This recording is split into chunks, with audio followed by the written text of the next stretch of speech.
Assalamualaikum warahmatullahi wabarakatuh. Apa kabar semuanya? Alhamdulillah, luar biasa. Allahu Akbar. Alhamdulillah, bertemu lagi bersama Bu Mia di pembelajaran Bahasa Indonesia semester genap.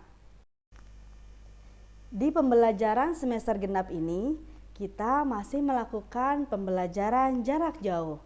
Ibu ingatkan ya, kalian harus tetap di rumah, memakai masker jika keluar rumah, mencuci tangan dengan sabun, dan jaga jarak.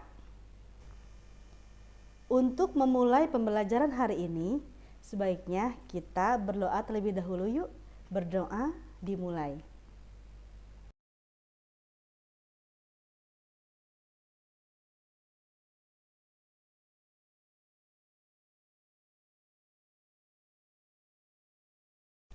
Pada semester genap ini, Ibu memakai buku panduan atau buku rujukan, yaitu buku Mahir Berbahasa Indonesia, penerbit Erlangga.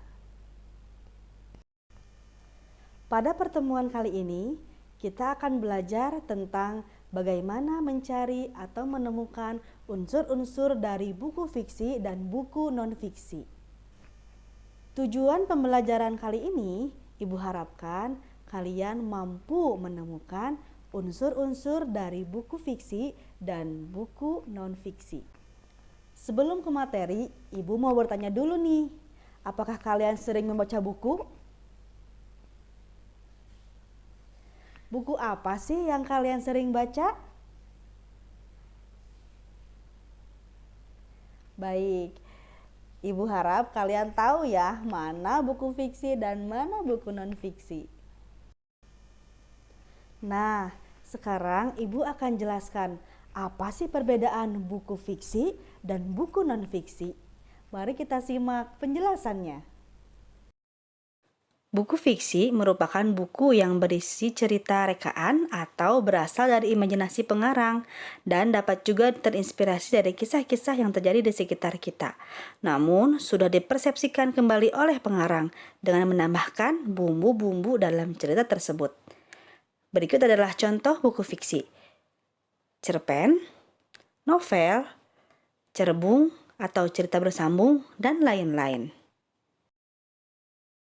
Buku non-fiksi merupakan buku yang berisi cerita yang benar-benar memindah dari kejadian nyata ke dalam tulisan, yang mana tidak terjadi perubahan sama sekali. Biasanya disertai dengan bukti-bukti sehingga mempertegas bahwa cerita tersebut bukan cerita fiksi.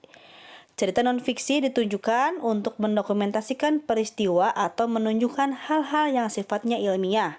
Contohnya, kisah perjalanan, autobiografi, dan lain-lain.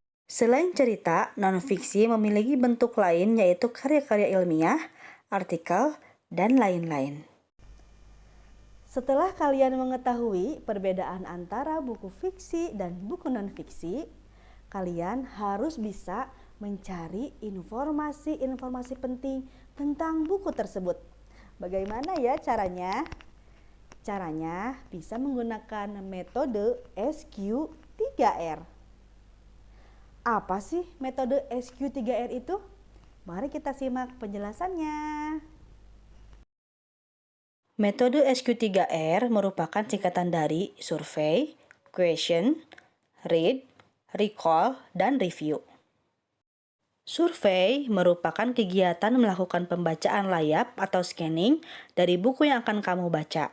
Bagian yang dibaca adalah daftar isi, bagian, bab, subbab, judul, subjudul, keterangan gambar, diagram atau peta, paragraf pembuka dan penutup dalam setiap bagian, serta bagian akhir yakni kesimpulan. Question merupakan kegiatan mengajukan pertanyaan yang berhubungan dengan bagian-bagian buku yang dibaca. Berikut beberapa pertanyaan pemandu yang bisa kamu gunakan. 1. Apa maksud judul tersebut? 2. Berapa jumlah halaman buku tersebut? Ketiga, apakah dalam daftar isi ada informasi tentang hal yang kamu butuhkan? Khusus buku non-fiksi ya.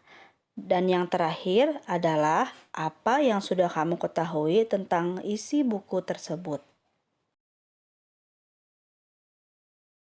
Selanjutnya, read. Kegiatan membaca dengan mengurangi kecepatan membaca atau berhenti pada paragraf yang sulit. Recall. Bertanya kepada diri sendiri tentang apa sih yang sudah kalian baca. Yang kelima adalah review. Membaca kembali catatan atau mind map yang telah kalian identifikasi. Nah, sekarang kita belajar berlatih mencari informasi-informasi penting dalam sebuah buku. Bacalah bagian buku fiksi berikut ini dengan teknik SQ3R.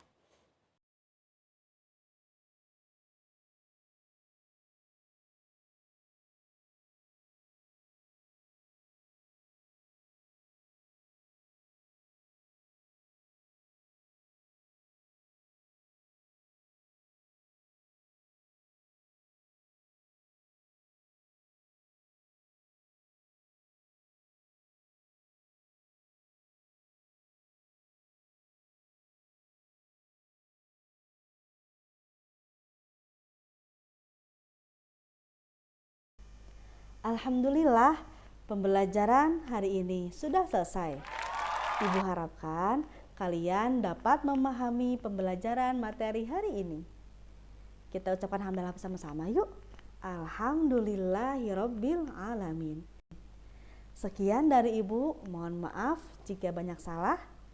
Wallahu a'lam bishawab. Wassalamualaikum warahmatullahi wabarakatuh.